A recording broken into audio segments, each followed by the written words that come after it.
Hey guys, Gagar197 again, this time the review of the Revoltech Dougram from the Fang of the Sun Dougram series. And according to the box, it's a no grade, but I would say he's roughly around a 180 scale. So the colors are very nice. The blue has a nice matte finish, and that really gives this kit some realistic weight, as it should of course. The only major concern, well, the only major problem I have is there's like a little paint smudge here. It's a little bit of a problem, but it is of course covered up partly by the knee guard here. On to Articulation, and as you can immediately see, he has the usual Revoltech problem in that he doesn't look good in just a normal standing pose. Revoltechs are mainly made for action poses. But let's go over the articulation nonetheless. Head goes up like that, down. Will turn around all the way if you're careful enough, and oop, there goes the cockpit. So one of the features is it does have an opening cockpit, which is very nice. Unfortunately, you do have a seat, but there's no pilot in it,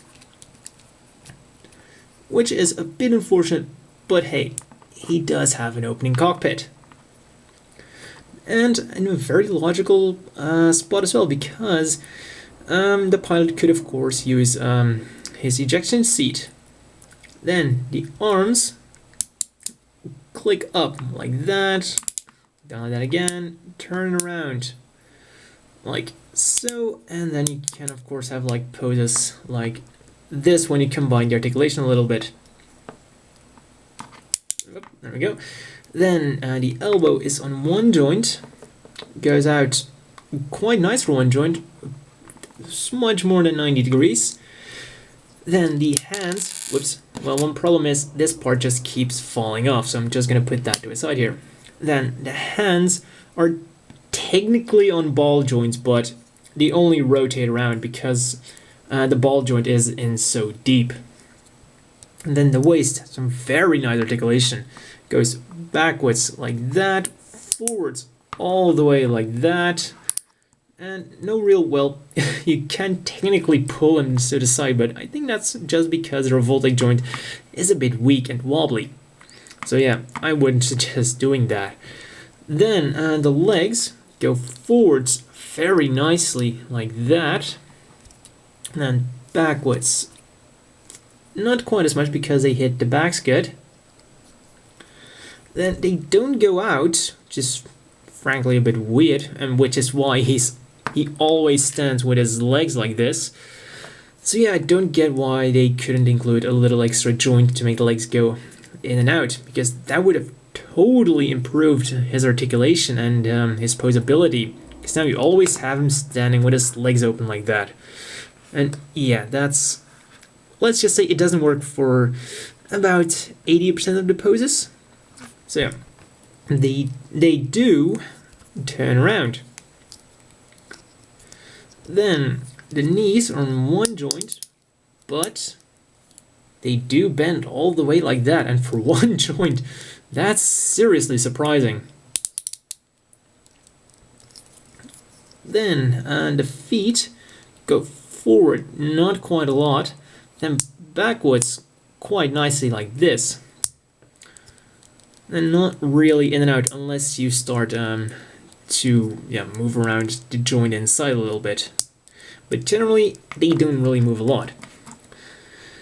So, the torso, well, from the torso up, the articulation is very nice. From the torso down, well, especially on this crotch area, articulation not quite as good. But, like I said before, Revoltechs are mainly made for their action poses.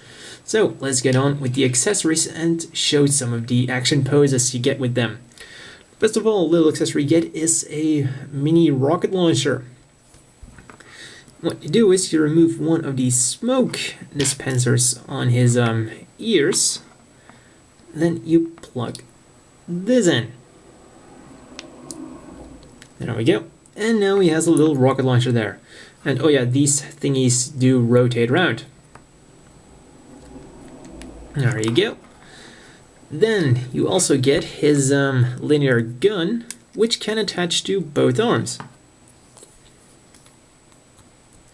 And then you can of course put him in like a dramatic shooting pose with his legs all out. Like I said, this looks a lot better than just standing stationary. Then next up, his main accessory is his Turbo Zac, and also his mid-season upgrade.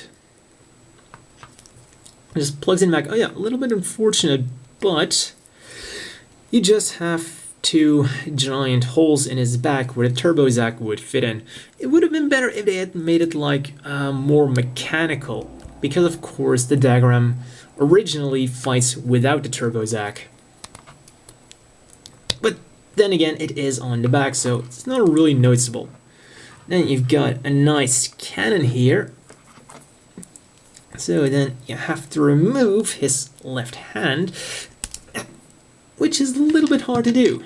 Then you get a spare grabbing hand. Oh yeah, also something very cool with the hands is they're like the little Vulcan guns on here for anti-personnel combat. Then you slot it in, and just as with all the other hands, it just turns around, no real wobbling. Then you grab on to the Turbo Zac's cannon, like so, and there you have it. Then you of course bend the legs, and this is definitely one of the best poses he can pull off. And I'd say this is probably the best pose he can pull off with his weird articulation.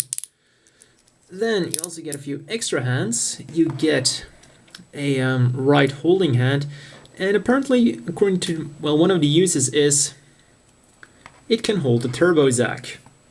Yeah, it works, that's all, but why would you want him to hold the Turbo Zac when you can just mount it on? But it also has a different use. So you also get this left flat hand. You could of course use it to salute.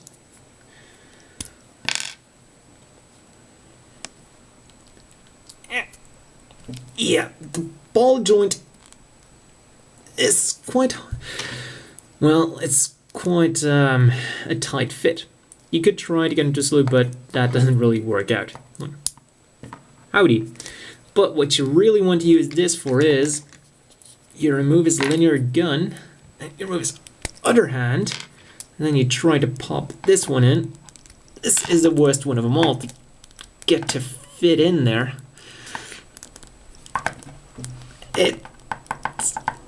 Come on. Screw it. Yeah, that'll have to do. So, you can get him into his famous opening pose. And this is also where the fantastic waist movement comes into play. So you have to put him forward like this, then this goes over the leg. Legs go out, feet go out. This is actually a pose that utilizes all of his articulation. This really shows you why he has some of the weird articulation thingies he's got. Because I guess they really wanted to include his famous pose. Might not look all that impressive, but when you watch the anime, you will know why this is such a famous pose. As always, the inevitable question is, do you want to buy this? Well, for the original retail price of 1,900 yen, this is definitely a buy if you like Dougram. I would go as far as to say that if you like Dougram and you can find it for the original retail price, definitely pick it up. You just have to buy it. But the problem is he has been discontinued for several years. So on eBay they go all the way from $50 up to $80, and that's excluding shipping and handling. So for $80, you'd have to be a pretty big Dougram fan to want to buy this. But then again, this is probably your best bet if you want a Dougram figure. But if you're a Dougram fan, I would recommend buying the Revoltech over this one because they go for significantly less on eBay. So a little bit unfortunate, if only he hadn't been discontinued. But yeah, that's what I think about most discontinued figures. And the model kits are even less accessible. I mean, seriously, try finding one of those for a somewhat decent price. So, for size comparisons, here we have a normal high rate figure. And oh yeah, he's supposed to be like 10 meters in real life, like 960, so he should be a lot smaller than this standard size mobile suit. Then, in comparison with my other Revoltech, Kenshin from Rurouni Kenshin, a Robot Damashi, Gem Sniper 2, and finally, let's do a comparison with a Figma. Here's Miku, and that's all for this review, and see you at the next one.